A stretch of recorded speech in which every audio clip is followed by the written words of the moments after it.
Here we go. I'm a night rider. Every time that I go up past midnight, I swear I get higher. Swear I gotta get higher now. I'm a night rider. Every time that I give what I got, I supply that fire. I supply that fire, man. I'm a night rider. Every time that I go up past midnight, I swear I get higher. Okay. What is going on, bookworms? It's another episode of Bookmarks with Bump, and you are now listening to the 22nd edition. What a beautiful number it is. We are here, and things are contentious. This is November 7th. A lot of things have happened in the last couple days, in the last week, and we'll go over all of them. Most importantly, I'm Dante, was on a little bit of a Twitter rant last week. I don't know if you've ever heard of him. I certainly haven't, but this came through my algorithm, and it really got me thinking, right? So this man goes on to say, streaming is way harder than a 9 to 5. I don't care. Be mad about it. You've never even streamed a day in your life. Don't speak on something you never experienced. It's harder than it looks. And, that struck a chord with me, to be frank, especially somebody who works not a 9 to 5, but a 5 to 3:30. Working a real life job is an accomplishment. It's an achievement. It is a daunting task. What streaming is a beautiful way out, and congratulations to you if you've made a living off being a streamer. Odds are, though, that you've used something to help you leapfrog. That's the word I'm looking for. You've used something to help you leapfrog into that ability. It's not just going on, turning on your camera and talking like a podcast is, right? So I come on, I turn on my microphone, I have a set of a couple topics, and then I get into conversation. I dive into what life has been for the last week. I dive into my topics and so on and so forth. It's not as seamless or as easy as streaming can be. When you're streaming, you can pull up content, you can pull up videos, you can react to those videos. Your reaction in general, having a video platform is something that boosts your favor. What I have is just using an uncanny ability to speak. That's the only tool that I can really pull from here. Solo podcasting, much more difficult than streaming, and we'll just leave that at that. This guy was obviously trying to ruffle some feathers, and me being the chicken in the coop, my feathers are ruffled. A lot of other people's feathers are ruffled today, and I'm just going to get over it real quick. Feathers have been ruffled for the last day and a half, really. The results are in. And, it kind of falls in line really great with this episode. And it's honestly, it's kind of freaky how it's all scheming up, right? This is the 22nd episode, and there are two parts to everything pretty much I'm talking about. So, number one, part two this is race week, part two. As you're listening to this, I will be registering, gathering my bib, getting ready, and warming up for my race that begins at 8:30 this Sunday morning. I have a 10K where I'm testing a longer races pace here, and trying to focus on what I need to move towards throughout the next year. The next year is a big year for me. 2025 will be the year that I qualify for the Boston Marathon. No ifs, ands, or buts about it. Whatever I need to do to make that happen, I will make happen once I gauge where I'm at this week with this 10K. Now, a 10K it's a quarter, pretty much. It will be a quarter of the amount of race that I need. So, I'll gauge my pace, and hopefully I'll be pacing somewhere around 7 minutes, 15 seconds throughout this race, and that will help me kind of see what I need to do to build endurance or build more speed moving into marathon training and successfully completing a marathon in less than 3 hours and 4 minutes, which is the time I need to qualify for the Boston Marathon. So, as you're listening to this, it is race day, but it's also race week part two. I have another 5K race the following Sunday, November 17th, and I will be racing again, and that'll kind of be my cherry on the top of the Sunday. No pun intended, because it's on a Sunday, but that will be my last race of the season, and that for me is kind of just a morale booster. Who knows what's going to happen this Sunday? Who knows what happens today as you're listening to this? If things go according to plan, I will be collecting a medal. But if not, in a freak instance where I don't, the following week I will most definitely be collecting a medal for a 5K that right now doesn't have a lot of registrants. However, I know where I'm pacing right now in a 5K, and it's much better than I ever have. And based on the last 5K I ran back in September, I think I can actually beat that time, even coming off the heels of a 10K race. If anything, that's going to help me. So, listening to I listen to a lot of podcasts. I take in a lot of media, especially about fitness. And one thing that I had heard recently actually, this was in Matt and Shane's Secret podcast. He had a kind of a health guru on a couple of weeks ago, and he was talking about when he trains his clients, he always trains them 30% over the capacity of what they need to do. So when they get tired, they can tap into that reserve tank. And moving into this 5K, I will be primed and ready to do whatever I need to do for a 5K. I'm going from 10K to 5K. I will be in race shape for a 10K when the 5K comes around. And for me, I think that bodes very well. The last speed training run I did a 4-mile run in 29 minutes, and that's no easy feat, right? So, and I wasn't really even pushing myself like race pace wise. That was kind of just me cruising, but also with a little bit of gusto to it. I definitely could have tapped in more to do more, but this is a taper off week, and I'm not going to completely burn out my tank moving through this week. And that's kind of a hard thing for me to do. These taper weeks are always tough. You don't change the diet, you eat the same, you kind of load up a little bit here and get ready to perform.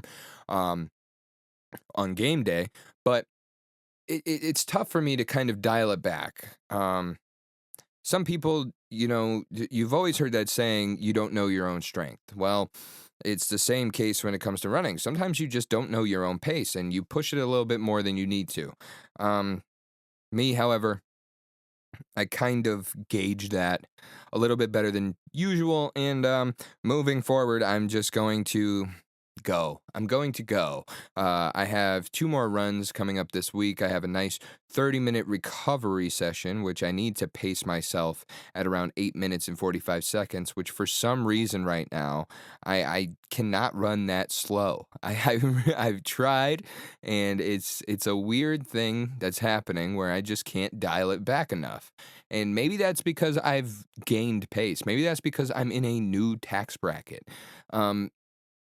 Either way, I'm looking forward to these next couple runs, and just really I'm feeling very, very good with my legs right now. There's not a lot of soreness, there's not a lot of aches or pains. I feel primed and ready to go, ready to pounce, and I'm extremely excited. As you can tell, I can't really gather my words together that well right now because I'm all juiced up. And as you're listening to this, I will be at the starting line, ready to go and rip and tear. Now, we can rip and tear up our ballots because the election for the presidential race is closed. We're going from one race to the next, and from one part 2 to the next part 2. This will be Donald Trump's part 2 as a president. And so Donald Trump won the 2024 presidential race, 295 electoral college votes to 226. He won in all 7 major swing states, which was something that they were worried about. And to me, that kind of really tells us where we are as a country. No, we're not completely unified, right? So Kamala Harris totaled 68 million votes to Donald Trump's 72 million. This is a very interesting thing to me because in the 2020 election, there were over 160 million votes cast, and right now what we're looking at is 130, 140 million votes. So somehow, some way, 20 million votes, 20 million people didn't make it to the ballot this year. And that's an interesting little tidbit to look at. Um, we heard for 4 years about election fraud. We heard for 4 years about Donald Trump being a terrible person. We heard for 4 years about the country doing great. We saw what we saw for those 4 years as well, which was a lot of people supporting one person and nobody really supporting the other. One thing that I did notice over the last couple weeks were Harris Wall signs popping up in people's houses, and I'm not a huge proponent of political signs. I'm not a huge proponent of political flags. When I was growing up, we were told to keep our politics private, not talk about who we vote about or who we vote for, and just that's we talk policy. We talk policy. We talk about the things that matter to us, to one another, and that was kind of that was the motion back then. And now it's kind of a lot of people's identities. You see people driving around with Trump flags, their houses draped in them. I've seen houses where instead of shingles on their outside walls, they have Trump flags, and to me it's not a great look. um it's no surprise who I voted for. I voted for the person who wasn't gaslighting us for 4 years. I voted for the person who won their primary. I voted for the person who tried to do things the right way. And yes, he might be a sore loser, but that also means that he's really competitive and wants to win. Um, I voted for the person who uh, helped when we needed it. 2016 to 2020 were years that were really integral to my life. I completely ruined and changed my life in that 4 year span. Um, and it helped me become the man that I am today. Which interesting to me is this reign of Donald Trump will now last from 2016 all the way to 2028. And I don't necessarily think that's what the Democratic Party had in mind when they were pulling all the tricks that they did. But now it's something that they have to live with. Um, Moving forward, hopefully, this cabinet that he assembles over the next couple months is a cabinet that is filled with good character. I'm hoping he keeps Robert F. Kennedy Jr. around him. I'm hoping he keeps Vivek Ramaswamy around him. J.D. Vance is a really good vice president to have next to his side, where Donald Trump is a weaver and somebody who doesn't always answer the questions directly. JD is very poignant in the things that he says. Um, when he's confronted with the trickery of the media, he finds his way through it and he finds his way to it. He's proven over the last couple weeks that he is a real person, and that's what I like to see in a politician. Yes, being diplomatic is very important to politics, but being a real person who's really in touch is something that's the most important. Understanding that above all else, you are an American. It doesn't matter what your position you hold is. It doesn't matter how much money you earn. It doesn't matter what tax bracket you're in. What truly matters is that you're an American and that you're in this for everybody. Um, Hopefully, what we see moving forward is a influx of jobs, especially in the manufacturing field, which is the field that I work in. I'm hoping that Trump makes good on his promise to leave overtime wages untaxed. It would be really, really beneficial to all Americans if we do cut away the federal income tax. And if that's the case, I'm not too worried about what they're saying about tariffs. Um, Tariffs are a good way to keep us out of war. It may up the price of many goods, but it may also promote ingenuity and a way for us to create more here. Instead of relying on the rest of the world for a lot of things, look around your house, how many things are made in China. How can we turn that around and make it say made in the USA? That will help promote jobs, that will help promote businesses, that will help promote people into better standards, which is, I think, where a lot of people were 8 years ago. So, Donald Trump is now the president. Kamala Harris falls short. What's interesting is that Jill Stein, the candidate for the Green Party, earned 646,000 votes to Robert Kennedy's 622,000 votes, and he was taken off the ballot in a lot of states. Connecticut being a state that he was still on the ballot in. However, there were, I think it was 20 or something states where he was taken off of the ballot as he endorsed Donald Trump and stepped away from his campaign, which is very telling to how much better he could have done. But Donald Trump is the president, and hopefully it doesn't really fall back on us in a way that it did many years ago. This guy, I mean, throughout his first presidency, he was really never really given the chance to be a president. From day one, it was talked about Russian collusion. And this even happened this year with Georgia saying that Russian people were calling in bomb threats to polling places. And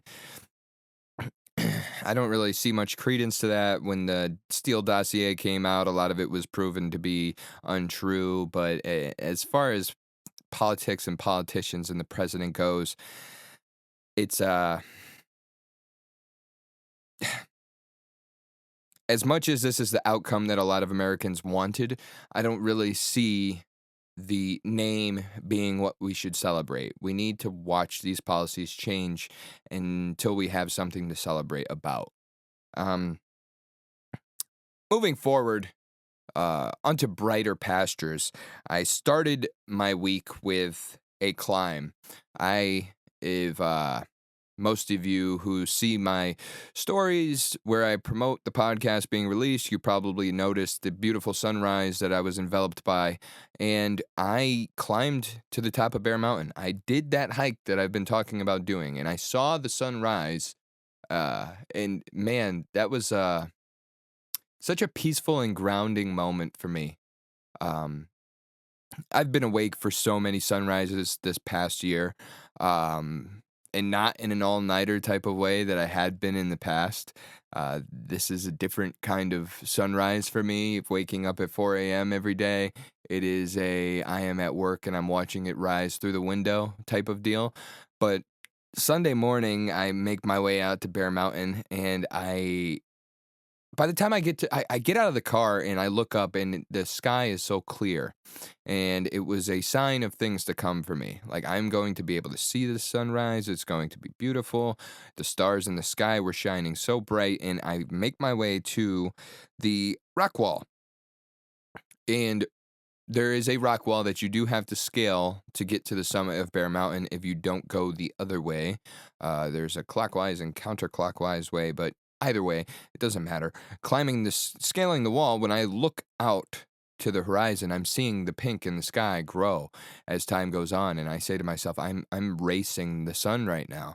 And that feeling was it was childlike and joyous for me to just disconnect from everything, be out in nature, and really I felt nomadic. I felt like I was in touch with my primal instincts. I felt like I was hunting and gathering, and who knows, maybe I was the one being hunted.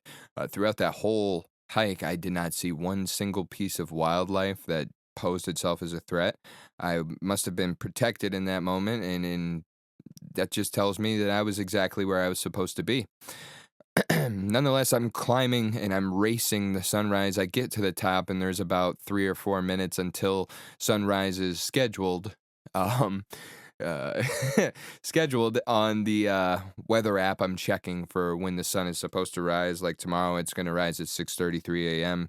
This week probably would have been a good week to do it. However, I'm racing. I'm busy. I get up to the top. I sit down. I grab my water, and I get ready. I get ready to see something that I haven't quite seen this way before. And before we get into the sun rising, just that view that I was talking about at the top of Bear Mountain, where you can see pretty much everything in that tri-state area. New York is visible, the Catskill Mountains, the Berkshire Mountains in Massachusetts, and then all the way, you have a full panoramic view And I think, like, off in the horizon, the closest, highest peak is Avon Mountain, and you see that far. You see as far as the eye can see, and I'm watching the pink in the sky grow, and then there it is, the top of the sun, and I'm throwing on my sunglasses like I'm preparing for the eclipse, and I'm watching this sun slowly come up over the top of that mountain, and as slowly as it takes for it to peak the top of the tip, the apex of the diameter of the sun, you blink an eye and it's already up and over. Within 10 minutes, the complete sun was above the horizon. And I just sat there and soaked that up for 20, 30 minutes. And I watched it rise and I watched the day become brighter. And the air become warmer. The wind was whipping like crazy, but every second of it was worth it. And it goes into a thread that I talked about a couple of weeks ago. Catch a sunrise once a month. It's good for your health overall. Like, not just your mental health, but climbing that mountain was good for my health. It was a good day, a good way to spend a rest day where I could just, instead of go for a typical walk, I had this task that I had to achieve to do it. And man, it was gorgeous. It was gorgeous. It was one of the most beautiful things I've ever seen. And as I sit and revel in that, I realize that I kind of revealed my hand last week talking about daylight savings time. Um, you hear the things I speak, and you see that I speak with wisdom. So I'm not really too concerned with anybody thinking I'm an idiot or thinking I'm stupid. But I I did come off like an idiot last week talking about daylight savings time. I gained an hour of sleep, and we all did. As we turned the clocks back 1 hour in the middle of the night, I gained an hour back. I got to sleep a little bit longer, which is probably why I felt so well rested. Waking up at 5 every day for a couple years, you feel like, oh, this is a good time to wake up, and then boom, all of a sudden that changes, and you're waking up at 4. This for me was waking up. It felt like waking up at 5. I felt like I got extra sleep. Now, granted, I fell asleep nice and early Saturday night. I was quite pooped. Um, that was my last long run last Saturday. And man, just I can't believe that I can't believe I sounded so foolish talking about daylight savings times as if I was losing anything at all.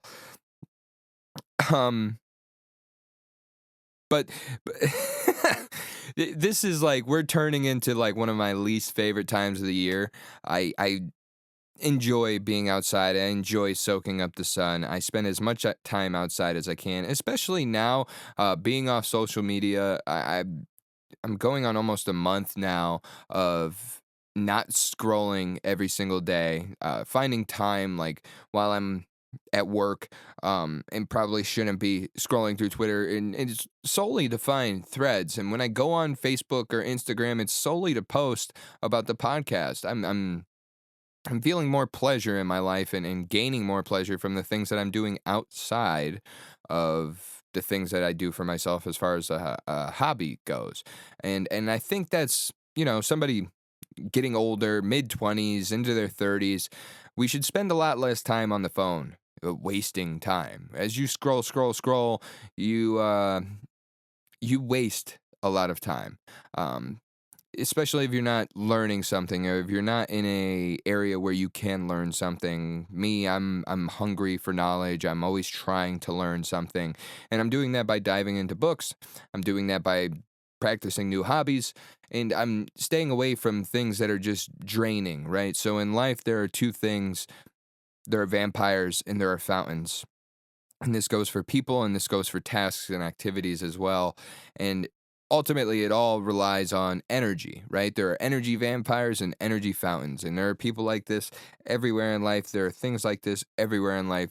Something or someone that you encounter or interact with, it can either be a vampire where it sucks the energy from you, takes everything that you have, and kind of leaves you dry, wanting more, or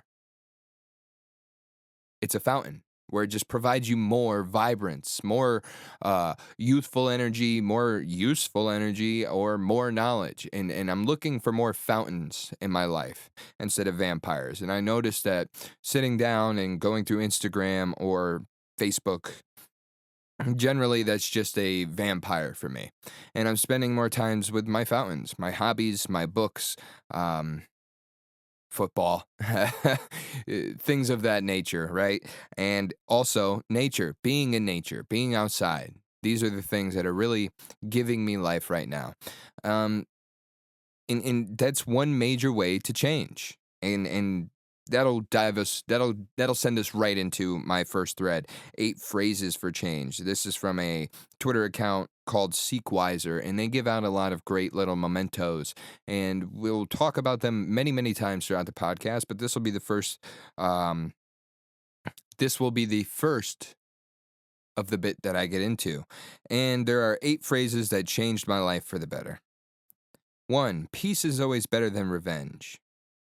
2, no message is a message. 3, if they come back, don't forget how they left. 4, people lie, actions don't. 5, everything happens for a reason. Be calm. 6, some things don't work out because you deserve better. 7, the quality of people around you matters more than the number of people. 8, be kind. Everyone is healing from something. Peace is always better than revenge. And this kind of goes into the adage that success is the best revenge. Instead of looking to hurt people or looking to get back at someone who may have wronged you, give back to yourself. Take that energy that you're deciding I'm going to spend on another person who knows, maybe they don't even care about you. There's a reason why you're seeking revenge against them. They hurt you in some way. Instead of hurting another person and making the world go blind, because that's what an eye for eye does, why don't you put the I in team and make yourself a success? Um, there's no reason to go after people. And growing older, that's something that uh, I guess I still struggle with from time to time, but it's something that I've realized and I put into practice a lot. I'm not out here trying to prove anything to anybody. I'm just trying to prove to myself what I'm capable of. And I've noticed that the more that I do for that cause, the better life gets around me. And the more grateful I am for my abilities, the more things I have to be grateful for. Everything happens for a reason. Be calm is something that I want to touch on because if something's going wrong in your life, you can't respond to it with frantic activity. You have to be measured in your approach to everything. You have to be calculated. You have to take things one step, one day at a time. And just think about your intentions. What are your intentions? And if they're true to you, if they're true to what your principles are, then things will either work out or they won't. Um, when it comes to things with many variables or mitigating factors, you have to kind of realize that it's not always going to be what you want. You can't always control every outcome. You can barely control any outcome. All you can control is your effort, and if your effort is there, that's something you have to give yourself a pat on the back about. You're not always going to win the race. You're not always going to get the job, but did you try? The quality of people around you matters more than the number of people is a huge thing. I've never been one to have a huge group of friends or a huge party, but I've always been the one to be grateful for the people that I do have around me. I've always had people around me who care deeply, who love deeply, and who have good principles and good morals. And that's something that I really focus on. And I think that's something that I think that's something that should be more important to a lot of people. I used to be somebody who wanted to be popular. Some people would argue I still want to be popular, putting out a podcast every week and doing all the things that I do. Um, I don't. I just want to send a message, and I just want to have an outlet. I just want to be what I am to people. And I had a conversation with somebody a couple of weeks ago that really stood out to me because this person is a veteran. Okay. This person served in the United States Army, they served our nation. They have a great life ahead of them. They're working hard to build a career, they're going through school. They've done a lot for other people, and they've had a good life. This person comes to me and tells me how inspiring my life is to them. This is somebody I never really thought would, a lot of times when somebody says that to me, it's somebody I never would have imagined or somebody I never would have thought I had an impact on. And this really goes into something that I talked about a couple of months ago, is that like the impact you have on people is the most important thing. It doesn't matter what you can get out of anybody or get from someone. What matters is what you can do for them, and having an impact and making an impact is the most crucial piece of work that we can do as a human being. If you're here and you want to live a easy and modest and secure life, you should be granted that privilege absolutely 100%. And for most people, that's what we should be doing. And in a lot of ways, that's what I want to do. I just want to have a secure and comfortable life where I'm not scratching or clawing for every piece of success for or achievement. But along the way, if I can make an impact on people while doing so, I've done more than I'm supposed to. And I'm sending a message when I'm making an impact. And I think that's something that's it's truly beautiful. To have somebody say that I inspire them is something that really being somebody who doesn't give myself enough credit for the things I do, that's one of those things that I hear that really makes me step back and look at my life from a different perspective, from an outside perspective. Um, and it's there are no words. There are no words that can really explain what making that type of impact is, an inspirational, motivational impact. And it just shows me that I'm doing exactly what I'm supposed to do. The last thing that I want to touch on from this Seek Wiser thread is be kind. Everyone is healing from something. And that also goes into directly making that impact for people. You don't know what anybody's going through, okay? And when I talk about making an impact on somebody being the most important thing that you could do for them, it's not just about what you're doing. It's about how they're receiving it. So if somebody is neglectful, if somebody is downtrodden, if somebody looks miserable, don't point that out and make them feel like they should feel some type of way about it.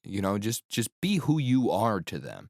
Don't change the way you handle them. Don't change anything about your approach to them. Just be you and be kind. Um, so another thread I want to go off of when we talk about the people we surround ourselves with, the quality of people around you matters more than the number of people. There was another thread I saw from Seekwiser, which I thought goes hand in hand with that, where you should choose people who, and it's a list. Um, and I'll start with choose people who make you feel at home, honor your boundaries, show up for you, want to see you succeed, love seeing you grow, inspire you to be better, and support and understand you. Those are the types of people we should be surrounding ourselves with. It's not just about people who are rich, people who are money, people you want to network with or share net worths with. This is the quality of people that truly do help you become a better you. Not everybody is going to tie your shoes and make you do the walk and do the work for you. Not anybody really should do that either. That's all on you. That's all up to you. But having a support group around you who can supply these feelings for you is something that makes you, in a way, see who you are. The people in my life have done a lot to help me see me for me. When I'm the type of person who has an artist's brain where I'm my own biggest critic and I'm my own worst enemy, having people who have made me feel at home, who inspire me to be better, who have loved to see me grow and want to see me succeed, those are the types of people that I'm working for. Not always is it easy for me to do things for myself. I'm somebody who feels like they're here to serve other people. I feel like my purpose is for other people. And when I'm doing the things that I do to make me whole and I'm getting these types of responses from it, it, those are the types of things that just push me to be who I am today. People who make me proud of myself. There's a lot of talk about There's a lot of talk about how your self-esteem should be dictated by yourself, and it's not always like that. Everybody's different. Not everybody needs a support group around them. I completely understand that, but not everybody needs to be alone either. And nobody should really feel that way necessarily. I think it's important for you to see who you are through the lens of other people, and that helps you see what you need to change. Not anybody's perfect. A lot of people need to change things about them, whether it's a uh, quality of their character or actions or habits or addictions or lack of faith or whatever it is. There's always something to work on, move towards, and be better. Just like this segment that I've been working on the last couple of weeks. Yeah, here we go. Yeah, here we go. Yeah. Ballin' with Bump. And we've made it to the back half of the podcast. When you hear Dak Prescott's voice, you kind of know where we are.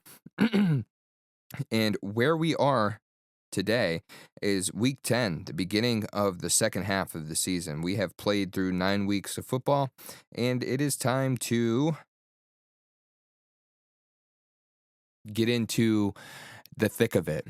Okay, so we are here. We are moving towards the end of the season, and we have standings to go over. We have games to go over. Tonight, we start with the Ravens taking on the Bengals in an NFC North matchup that is going to, this might not seem like it's the craziest game of the year, but there are a lot of implications that go into this game tonight because if the Bengals find a way to pull out a win, they will kind of make their stake for not really the NFC North or not really the AFC North in a way, but kind of the AFC playoffs. I think a win over the Bengals does pull a lot of weight, and especially inside of that locker room, if they can get a win over the Ravens, the Bengals will really see themselves for where they are. They started off really slow this season, and I think that what they kind of need right now is a win over a tough powerhouse of a team, which is exactly what the Ravens are now with Derrick Henry. He seemed to be the one piece that this team needed to push them over the edge, especially when what lost them the AFC Championship last year was a fumble on the goal line. Derrick Henry doesn't do that quite often. Quite often, there are many times where it looks like nobody wants to tackle that guy. I know for a fact if I was coming through the A gap, I'd try and chop him instead of hit him up top because this guy is a massive hog. He's 6'3", 240 pounds of pure muscle. He's like a defensive end playing running back, and that's not who you want to run into. So, last week started with the Texans and the Jets game. We went over that already, and the Jets won 21-13, improving their record to 3-6, while the Texans dropped to 6-3. And like I said, the Texans are kind of similar to the Pats right now. They can run the ball well, but they can't pass protect to save their lives, which poses them a threat this week coming up. But as we go through the rest of the slate, we started with the Patriots, and the Patriots made Mason Rudolph look like he was leading Santa's sleigh. He was really finding a way to make things happen, right? So Tony Pollard would find holes in the defense, and Mason would find the big tight end to go up early. Chigo Okonkwo, okay? Drake May came back after the concussion and the week prior, and he breaks off huge runs all the time, and he's like that. He's the quarterback who's making things happen right now. He's playing outside of the scheme when he has to, and when he does, he's successful, which kind of makes me think they need to change up the offense a little bit to kind of fit his style of play. The Patriots always seem to find themselves in these third down in very deep situations, 3rd and 15, 3rd and 20, and a lot of times it's up to Drake May to get out of that position. Early in the game, Jelani Tavai makes a huge play to stop the bleeding, and he picked off the Titans in the end zone before they could go up by 2 touchdowns, but we still can't capitalize on anything. Demario Douglas is really standing out this year, making these crazy catches on the sidelines, and Roger McCreary gave up a untimely face mask penalty, which gave New England an opportunity to push Ramondre Stevenson into the end zone for the lead. The Titans would tie the game with a kick, but they missed their next field goal to take the lead. Nick Westbrook-Akine scores a go-ahead touchdown with 4 minutes left in the game. And to me, that just doesn't make sense. On one side, you have Calvin Ridley, who had a case of the drops in this game, but Nick Westbrook-Akine looking like DeAndre Hopkins is not something that the Patriots defense can really particularly allow or continue to let happen. Time and time again, we put ourselves in a position where we're not playing up to our standards defensively, and we're putting everything on the weight of a rookie who, in my opinion, shouldn't be playing. He's getting smothered every single week. It wasn't the result that we wanted.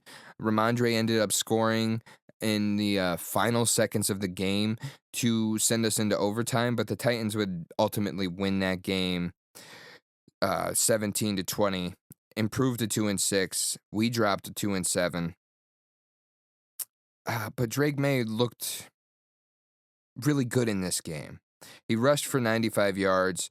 He led New England down the field to score the game-tying touchdown, proving his poise under pressure, scrambling until the clock hit zeros on that last play, and he found Ramondre for his Ramondre's second touchdown of the game.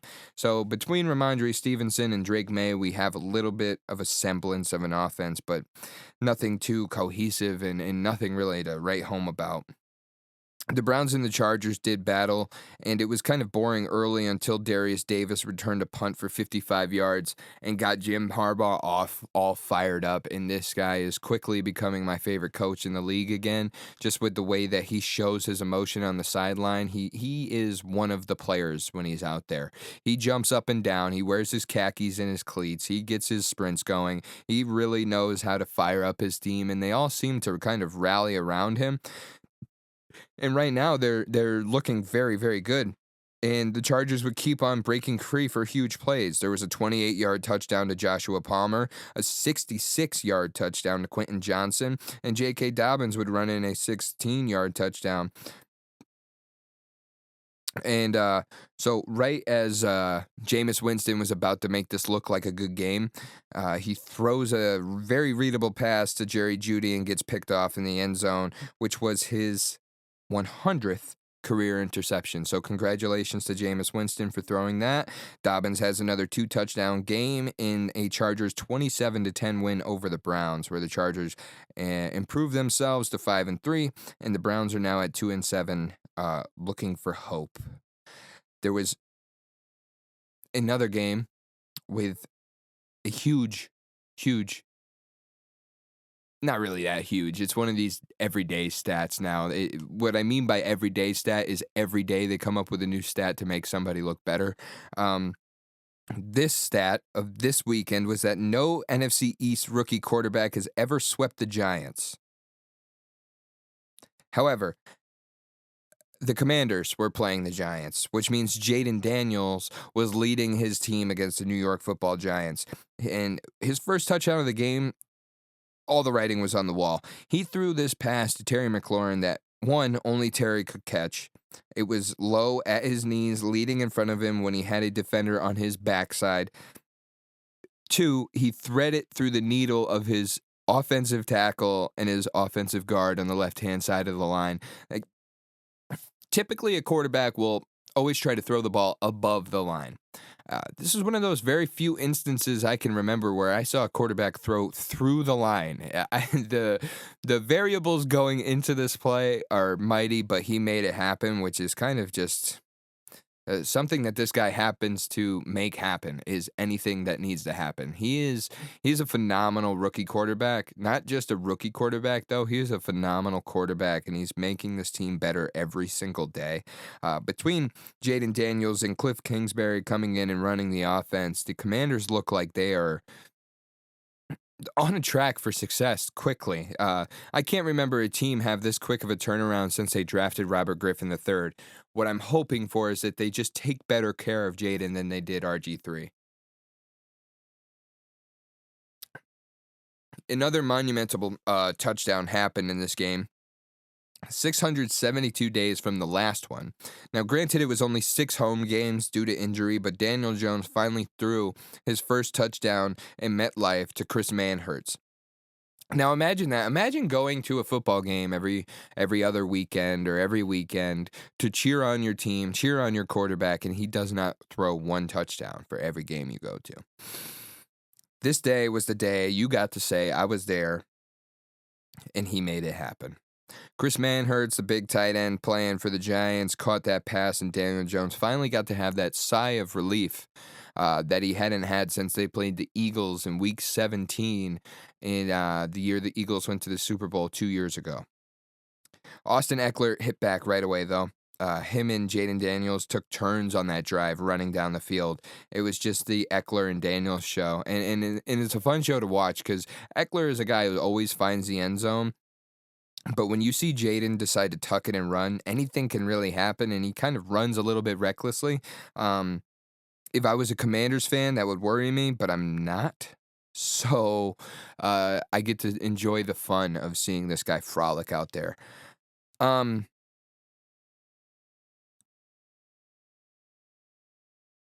Yeah, he just goes on to continue to throw crazy passes. Somehow he has an uncanny ability, just like Lamar Jackson, to just put the ball in the bucket and also run however he needs to. So it's fun to watch him play. In JD versus DJ, Daniel Jones pounds one in to try and cut the lead down. Then the Commanders would go on to convert a 29-yard 3rd and 9 when they were backed up. Jaden Daniels continues to live up to the moment and be the steal of the draft. Now, to me, this guy was a number 1 quarterback. If I was the Bears, I would have taken this guy in a heartbeat. But the hype train behind Caleb Williams kind of led everybody to believe he was the guy. Like I said, his last season at USC was not as good as his junior season, and I just didn't see the thrill of having him lead your team, not as much as I see in Jaden Daniels. The Commanders would end up winning 27-22 and improve their record to 7-2. They are atop the NFC East right now. Another NFC East team that played were the Cowboys, and they went into Atlanta to play against the Falcons in a spot where they needed to have it. Drake London starts this game with a beautiful grab for the Falcons after Brandon Aubrey got let off jury duty to kick field goals for Dallas. I had this circled. Yeah, I had this circled as a must-win for the Cowboys. Drake London got injured on that play, but he also did the headstand celebration, which is a big topic right now. The Incarnate Word player who plays for college did this headstand after a touchdown and got flagged for unsportsmanlike conduct. And this celebration got stolen by many NFL players this weekend. Before the Cowboys can come back again, Kirk Cousins finds Darnell Mooney for another touchdown. Dak fights off pressure and scrambles for a huge gain that sets the Cowboys up for a Rico Dowdle touchdown that Dak sat in the pocket for and got creamed on. He scrambled around. He waited for his opening. He found Rico. Rico bobbled it a little bit and caught it while he was on his back. But it shows the player that Dak is, right? He's going to stand in and fight, and good for him, but Dak would end up leaving that game ultimately. Kirk and Dak were holding on to collapsing pockets, eating the pressure for the sake of points all game, which may have contributed to Dak tearing his hamstring. the Cowboys kind of felt their backs against the wall in this moment. There was a point in the game where they tried to pull off a fake punt, but it failed, which led to Ray McCloud getting a touchdown, and all the birds were stepping up and soaring after Drake London went out. 11 minutes left in the game. Dak goes down with a hamstring, and Tyler Algier and Jalen Tolbert both added scores for each team as the time was running out. The Cowboys would lose that game 21-27 and fall to 3-5. The NFC East is not an easy run this year. You have the Eagles who are on a tear, and you have the Commanders who are on a tear. I don't see the Cowboys getting into the playoffs this year, which does not bode well for the team, the fans, the coach Mike McCarthy, who's on the hot seat. They've been talking about him being on the hot seat since 2 seasons ago when he decided to run a draw play, playing the San Francisco 49ers in the playoffs. And yeah, I don't know. Bill Belichick might be the coach in Dallas next year by the time the season comes around. This game, however, did have huge implications. The Dolphins came in at 2-5 to play the Bills, who were 6-2. They matched field goals early. Jalen Ramsey made a timely, slick play as he intercepted a pass for Keon Coleman 4 yards away from the Bills scoring a touchdown, which they absolutely needed to stop from happening. There is no reason to continue the bleeding. Tua and Devon A-Chain, have incredible chemistry. Tua was 10 for 11 through the first half. Tua found Devon 3 times, including a 14-yard touchdown. At the end of the first half, the Bills banged themselves with a back-to-back holding penalties and had to settle for a field goal while they were in touchdown position. They ended up forcing a huge fumble, and they ended up forcing another fumble later in the game, which makes it 8 fumbles in 3 games. And in that span, the Dolphins lead the league with losing the rock. That first fumble led to a Mac Hollins touchdown. Surprisingly, he had cleats on. I don't know if you guys have heard anything about this fella, but he often likes to operate without footwear. It was a cagey game of cat and mouse until Josh Allen found Ray Davis, who came out to play a couple of weeks ago and really made a name for himself. He found him in the flat, and then he found the seam in the defense and traveled 60-plus yards. The Bills would go on to score on back-to-back possessions, and the fourth quarter back and forth, Quentin Morris ended that. He scored for the Bills before Jalen Waddle ended up scoring for the Dolphins. Tua had an impressive game with only 3 incompletions, but Josh Allen's 3 touchdowns were enough to put the Bills over and remain atop the AFC East. The Bills would win that game 30-27 on a Tyler Bass 61-yard field goal, which you have to be proud of the guy for. He has had a really rough and tough and tumble season this year, missing easy chip shot field goals for him. He's been somebody who's made 60-yarders before, mid-50s and plus. He's pretty much locked in from, but he hadn't been that way all season. And in Buffalo, it's not that easy to kick. There is a swirling wind that goes through the stadium there at Highmark Stadium, and he's.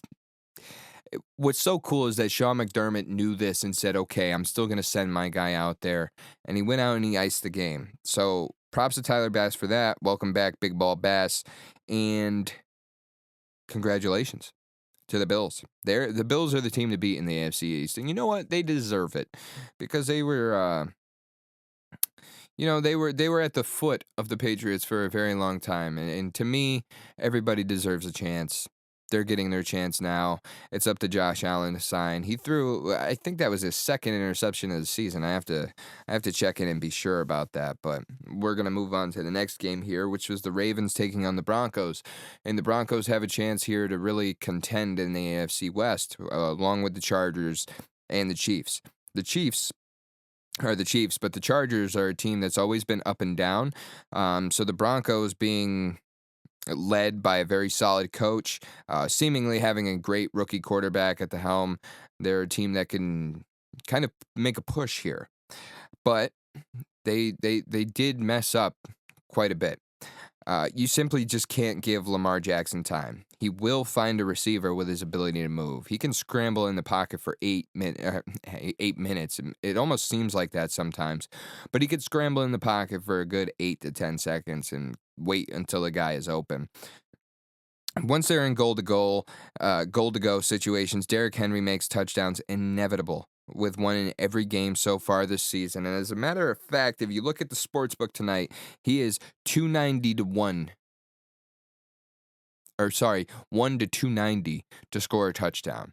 Yes, you would have to bet $290 to win $100 back on that bet. The last time I saw odds like this were Jalen Hurts touchdowns a couple of seasons ago. Um, Bo Nix on the Broncos side has been improving week by week. He's showing more third down urgency, scrambling to find the open man, and that impressed me. The Broncos would pull off some trickery here, and Bo Nix would catch a touchdown on a Philly special play. But Lamar was playing pure, playing deep into the second quarter without an incompletion. As soon as he found an incompletion, he then found Zay Flowers for the touchdown to make up for that. He gets in again before the half is even over. Derrick Henry seems to turn any rush into a gain, regardless of pressure, and scores his second of the day and unlocks the floodgates to pile up to end the game. The Ravens held the Broncos scoreless through the second half. Zay Flowers had 127 yards and 2 touchdowns. Derrick Henry's 100th and 101st touchdown of his career, and Lamar's 4th start with a perfect passer rating all took place in this 41-10 win over the Broncos that improved the Ravens to 6-3 going into tonight's game against the Bengals. And the Broncos would then fall to 5-4, one game behind the Chargers. We had an NFC South showdown go on in the afternoon session here. Derek Carr returned to play for the Saints. The Saints went to Carolina to play the Panthers in a divisional game, and immediately on the first drive, Derek Carr lost his best weapon. Derek Carr threw what we call in the NFL world a kill ball, and it quite literally was. Chris Olave got hit. Oh man, this hit was... I love the violence of the game of football. I love to watch the UFC, but sometimes there are things that happen inside of these sports that really make you cringe, and this is one of those ones. He was surrounded by 3 players and just got hit on all sides, and it was not a good look. He was on the ground for a long time. They ended up carting him off the field and sending him to the hospital. And this could potentially be his 3rd concussion of the season, which is not good. On a brighter note, Jalen Coker and Xavier Legette are standing out as rookie rivals. Talk, Sean. Come on, man. You can't even speak. What is this? Okay. Let me wet my whistle a little bit. Jalen Coker, Xavier Legette, they're making a name for themselves here in Carolina, which they need to because Carolina seemingly offloaded all of their wide receivers except for Adam Thielen this week at the trade deadline. Jalen Coker would catch big passes and shout out to Bryce Young for making it happen, stepping in again and playing for the injured Andy Dalton. He's playing much better than he was earlier in the season. And I think sometimes Nick Saban talks about this. It's not about the reaction to being benched, right? It's about the reaction to being benched and getting another chance. And he's taking advantage of this chance. He found Xavier Legette for a touchdown. Taysom Hill would then match that touchdown. And then you had Chuba Hubbard giving the Panthers a lead, where then Foster Moreau would take the lead back. And Bryce Young and Chuba Hubbard turned the lights off. As if a 7-game losing streak isn't enough, your 7th loss in a row being to the Panthers was grounds for firing Dennis Allen, and the Saints did. And Adam Schefter came out yesterday, and he was talking about how he got word of that firing happening before the Saints even got on the plane to leave Carolina. They knew right away what they had to do. Dennis Allen is no longer the coach for the New Orleans Saints. Their special teams coordinator steps up and is now the interim head coach. And Chuba Hubbard was gifted the nickname the Chuba Missile Crisis from Chris Berman this weekend, so he's still throwing his fastball. We T's and P's of Dennis Allen, by the way. Hope he find a job one day. The Raiders are kicking their own ass here. They do that often. Okay, they started out decent in a game against the Bengals, where Zamir White would take credit for the Alexander Madison work. Okay, so Alexander Madison carried for 20 yards on the first drive. He had, I think he had 4 carries throughout that span. Zamir White had 1 carry for the touchdown. And then Joe Burrow would get the ball. He goes 10 for 10 in the first quarter. He finds Chase Brown for a touchdown. He had a buzzer-beating touchdown to Andre Iosivas to break the 10-10 tie before half after Max Crosby was flagged for a penalty on Joe Burrow. Now, this roughing the passer he got, a little bit egregious. It gifted the Bengals a first down and allowed them to be in position to score the touchdown. But I don't know. I think that we protect these guys just a little bit too much. I mean, he wasn't gentle with them, but it wasn't like he took his head off. I think that we should reserve these roughing the passers for like clothesline style of tackles or taking out the quarterback's legs. But if you hit the guy clean, you hit the guy clean. There's an emphasis on not allowing your weight to fall on the quarterback. How are you supposed to tackle somebody then? If you're not allowed to let your weight fall on them, what are you supposed to do? Carry them softly to the ground, lay them down like a baby in a bassinet? I don't really understand it, but nonetheless, Joe Burrow came out in the second half and just went bonkers. Drew Sample would extend the lead in the third quarter, getting a touchdown. The Raiders would fumble on a handoff and open the opportunity for Burrow to scramble through Max Crosby's rush and find Mike Gesicki for his first of 2 in the game. Yes, Mike Gesicki would score 2 games. Desmond Ridder came in for the Raiders and throws Brock Bowers his second career touchdown reception, which is awesome because Brock Bowers has been like the leading receiver for the Raiders throughout the season and only has 2 touchdowns. He's not getting the looks in the red zone that he kind of has earned, but it's kind of hard because everybody knows to hone in on him on the defense. He is a very extremely talented receiver, one of the best who came out from this year's draft class.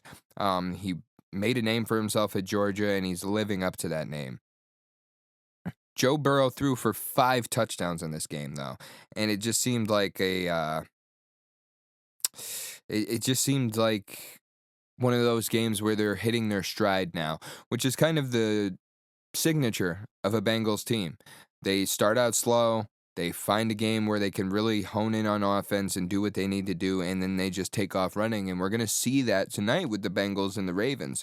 Are they going to get a win over the Ravens and continue with this momentum, or are they going to fall to the Ravens and ultimately lose out in the AFC North? Because the Steelers are still 6-2, and their bye week is this week, so I'm sorry, their bye week was last week. So they'll be playing this week, and then it's going to be a telling week for the Bengals and the Bengals fans here. It's still a long climb left for Cincinnati. They absolutely blew out Las Vegas, and the Raiders were trying it all. Gardner Minshew got benched. Then before the plane lands, the offensive coordinator, the offensive line coach, and the quarterback coach were sent packing out of the desert. They all lost their jobs. So not only did Dennis Allen for the Saints lose their jobs, the whole offensive side of the field lost their jobs for the Raiders. My computer just went to screensaver mode, so... Okay, everything's here. Everything's here. Everything's good. The Bengals would win that game 41-24 and improve to 4-5. And if they win out, they could win the AFC North. We'll see what happens tonight. The Bears and the Cardinals played, and some would call it gambling. I call it being disrespectful with the Cardinals' play choice, running roughshod over the Bears. Amari DiMercato ran for a 52-yard touchdown with 4 seconds left on the clock in the first half, as the Cardinals ended up running for 148 yards in the first half. That is disgusting. And that is kind of just a tell of your defensive effort. Run plays are... as a defensive player, run plays are easy to read because the guards are telling. Whatever way the guard steps is usually the way that the run play is going. So if you're playing in the secondary of the defense and you see that, you know, okay, I'm not playing a pass here. I can go and attack the ball. There are misdirect plays where the guards will move to the right and a player will run a counter where he runs towards the right on his first step and then breaks left and gets through the line. it wasn't like that in this game. James Conner rushed for over 100 yards. The Cardinals would sack Caleb Williams 6 times as they dominated Chicago and rose above 500 and earned their 5th win for the first time since 2021. Cardinals win that game 29-9 and rise to 5-4 in the in the NFC West, which is it's kind of the division of misfit toys right now. Anybody has a chance to win that still. The Bears fall to 4-4 and are not the kings of the North. That title belongs to the Lions. The Jaguars and the Eagles played. They went into Philadelphia, and the Eagles got off to a hot start, doing something they haven't done all season, and scoring on the first quarter. A 20-yard reception for Saquon Barkley, who had he had the play of the year this year so far. You remember when I forgot about Saquon Barkley when I was talking about football this year in the preseason? Well, he's been giving us reasons to remember him all year. And he did that in this game after he pulls a spin move, puts somebody in the wash machine. He then does a 180 hurdle over a defender. I've seen a lot of hurdles. I've seen a lot of spin moves. Never once have I seen a spin move hurdle. And this guy's playing like he's having fun. So shout out to him. The Eagles offense broke out early, but a late and questionable fumble made this game interesting. Saquon would cough it up, and the Jags would run it back for a touchdown. The Eagles would then answer with a huge 25-yard Devontae Smith touchdown pass, and then Jacoby Dean and the defense iced the game. As the Jags looked like their comeback was inevitable and they were driving down the field, the Philly linebacker picked off Trevor Lawrence and pleased the home fans for a moment. Everybody's still calling for the firing of Nick Sirianni for whatever reason, I don't know. Over the last few seasons, he has the best winning percentage of any head coach, but in Philly, nothing's ever enough. We're talking about the city that booed Santa and Bill Burr. The Eagles would win 28-23 and improve to 6-2, and they're hot on the heels of the Commanders right now. The Rams take on the Seahawks in a high-stakes matchup with a wide-open NFC West that I was just talking about. Both defenses were playing like it, with Cameron Kitchens sealing the deal for the Rams with a 103-yard pick six to put them over. Nope. Geno Smith is still throwing risky balls, almost getting picked off all the way down the field until Jackson Smith-Njigba makes 2 amazing catches in a row to get into scoring position, and then the end zone for his second touchdown of that game, sending it into overtime. Mike McDonald, on their first drive in overtime, would very questionably go for it on 4th down, and he got stuffed by the Rams, and they were tackled for a loss, which it was just a completely unnecessary thing to do. If anything, kick the field goal and rely on the defense to get a stop here. But instead, what you did was give the Los Angeles Rams the momentum that they needed, and they gave them the ball. They gave the ball to the veteran Matthew Stafford, who he leaned on his instinct of just. We're talking about a guy who can make every throw in the book, and then every throw you shouldn't make as well.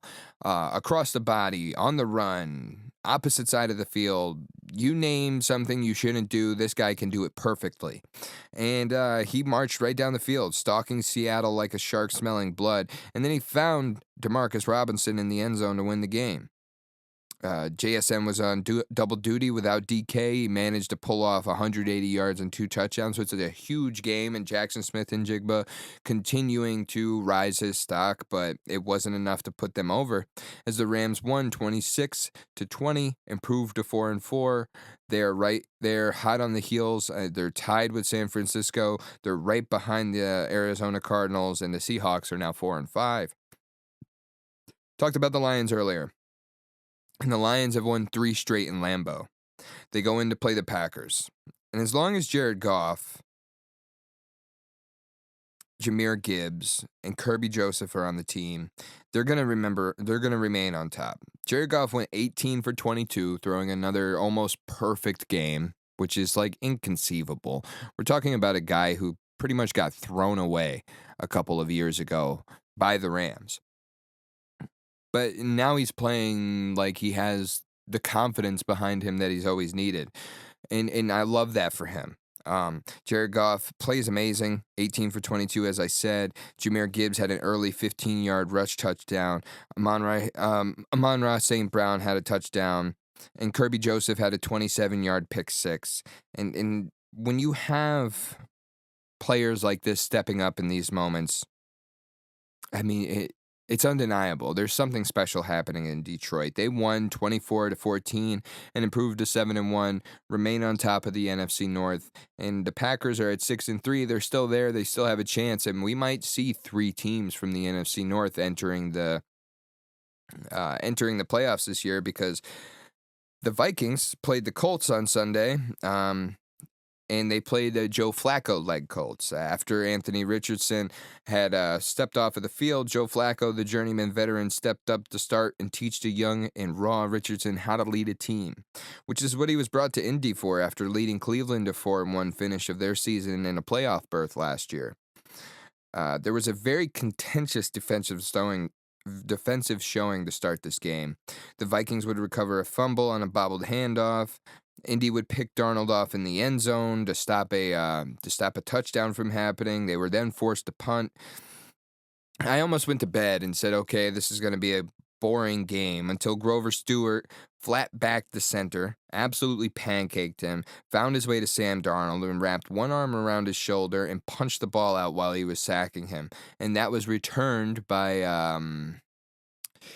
Come on, I know his name off the top of my head. I really do. And I'm going to forget it right now until it's pointless to remember. But there was a flag on that play that ended up getting picked up.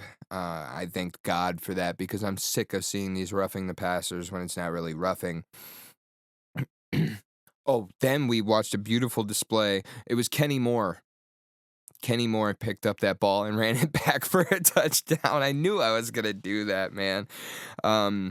The veteran safety for the Colts, who plays very stout defensively.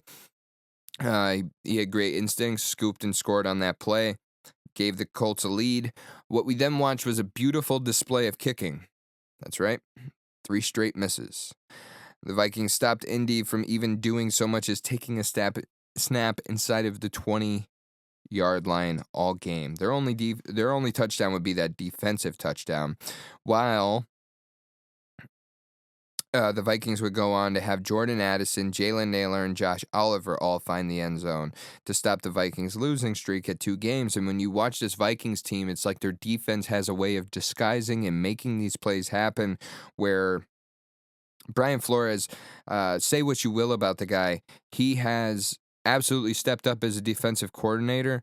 Maybe everybody's not cut out to be a head coach in the league, but this guy is one of the best defensive coordinators in the league. I mean, you watch teams go to Minnesota and play and have quarterbacks like Brock Purdy who can find a way to make anything happen, and he's stopping them. He's really disrupting the flow of offenses with the way he makes too high coverage look like a safety blitz.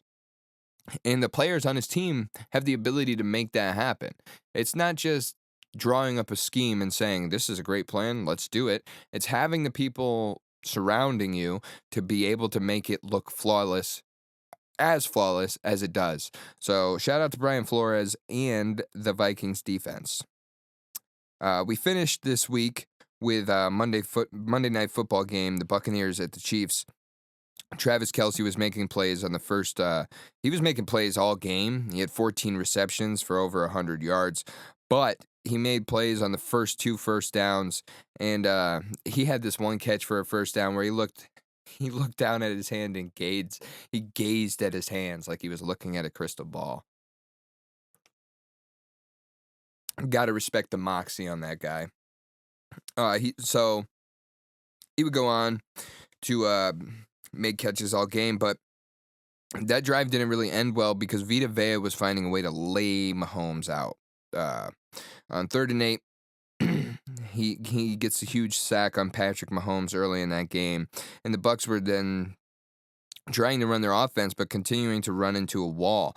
The Chiefs' defense made it very difficult for them to use their run game, which is necessary for them to run with all their deep threats out. Mike Evans and Chris Godwin's gone for the season. Mike Evans was out in this game. And they're really a run first team, and then they open up to play action and then have deep threats to make catches down the field. But without the run, you can't really run play action. Kansas City does a great job at stopping the run, and they did that all game. The Bucks would end up using some trickery with Cade Otton and Sterling Shepard, Baker Mayfield's old teammate from Oklahoma, um, to make their way down the field, give Rachaad White a touchdown in that game. They could only rush for 95 yards, as I was saying. It's not really their typical run-of-the-mill game. But the man. So we talk about Travis Kelce having 14 grabs for 100 yards. What we didn't talk about was their addition of DeAndre Hopkins, who they got for a steal before the trade deadline. They found a way to get this guy for a 5th-round pick, a conditional 4th, which is, to me, it just, how are teams allowing the Chiefs to get these players?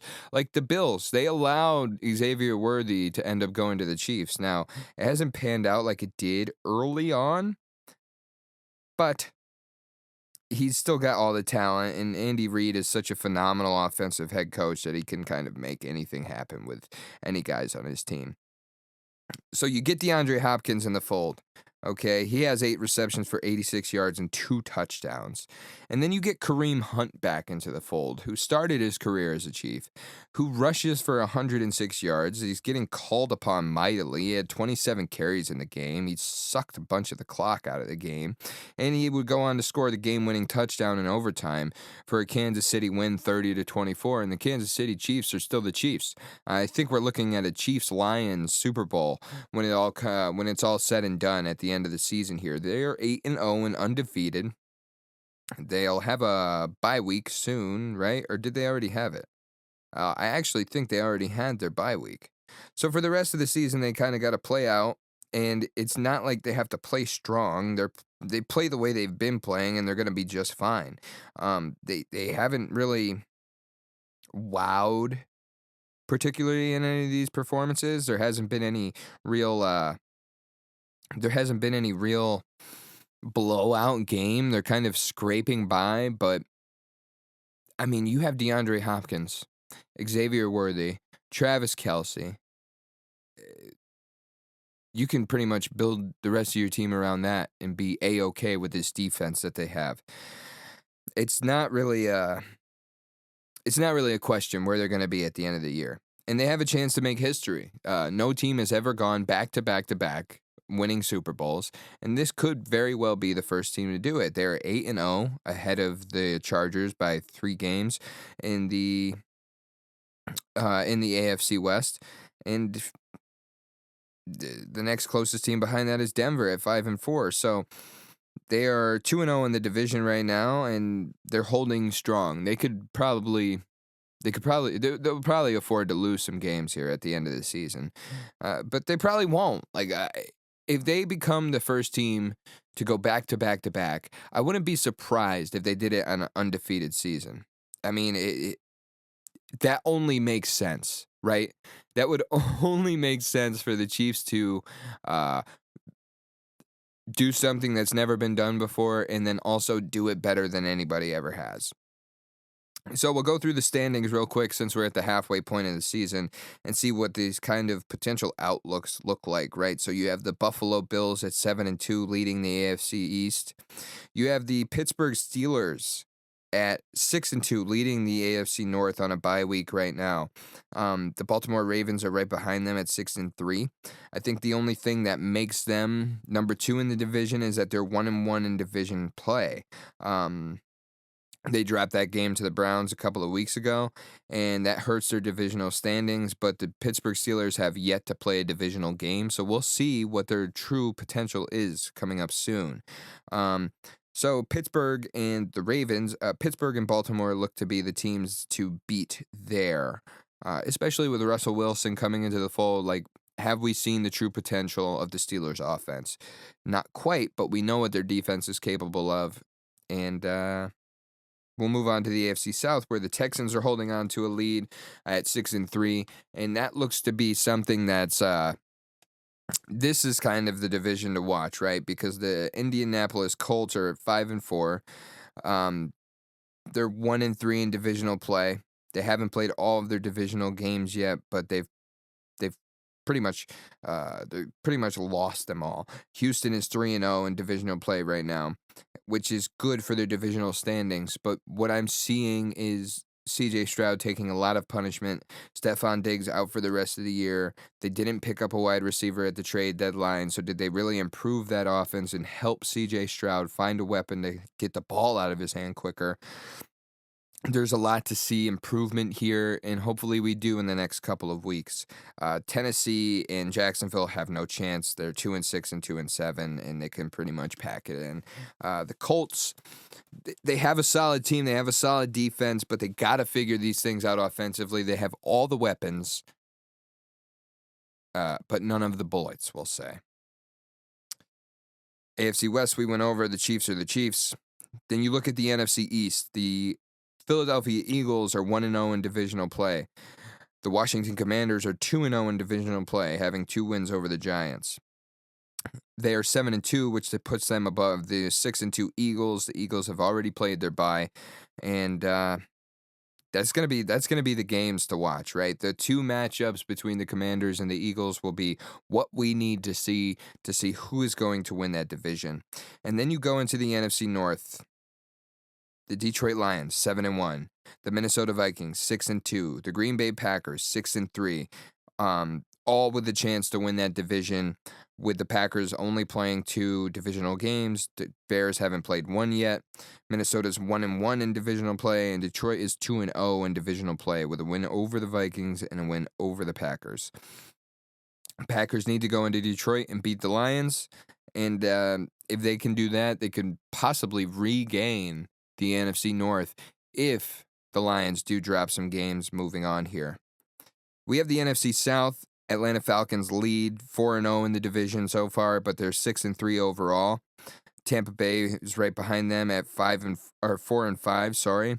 And then you have the Panthers and the Saints, who don't really need to talk about them much. They're both 2-7 and 1-2 and 1-3 in divisional play.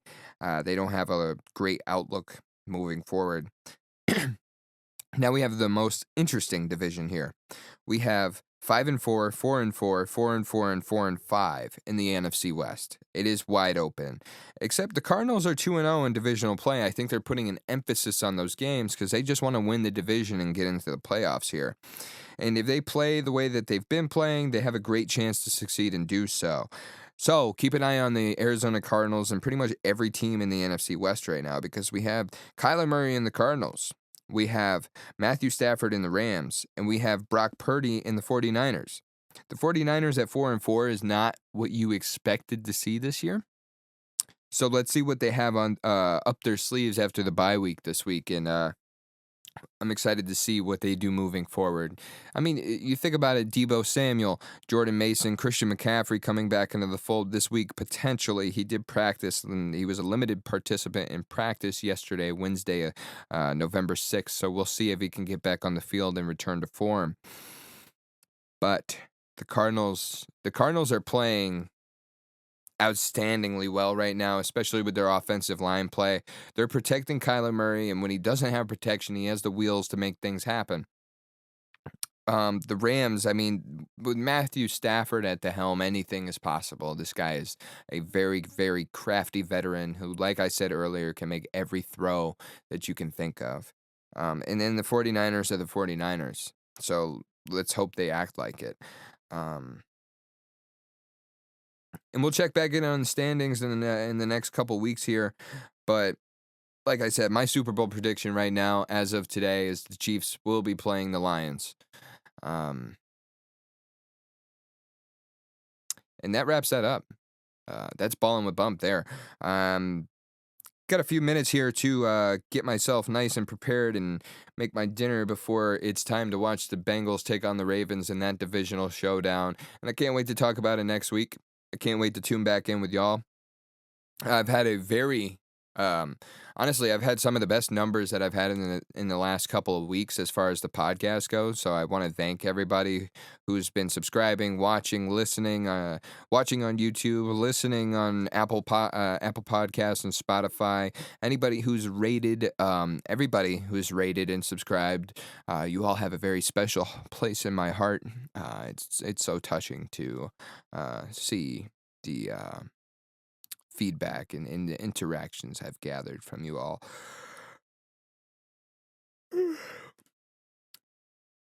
It's so touching that it just takes that much out of me. Nonetheless, everybody, please, if you haven't subscribed yet, please subscribe on the platform of your choice or all three, and rate, like, and subscribe on all three. And, and that would be great to get the word out and have people engaged moving forward.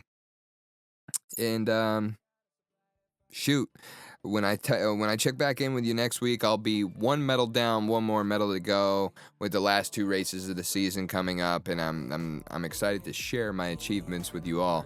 On that note, that's it for me. It's all love, as it always is. God bless. Thank you for listening to Bookmarks with Bump. I've been leaning in and out of work. I could show you what it's worth. Money to the ceiling. I started at the door. I'm a night rider. Every time that I go out past midnight, I swear I get higher. Swear to God I get higher now. I'm a night rider. Every time that I give what I got, I supply that fire. I supply that fire, man. I'm a night rider. Every time that I go out past midnight, I swear I get higher. Swear to God I get higher now. I'm a night rider. Every time that I go out past midnight, I swear I get higher. Swear to God I get higher, man.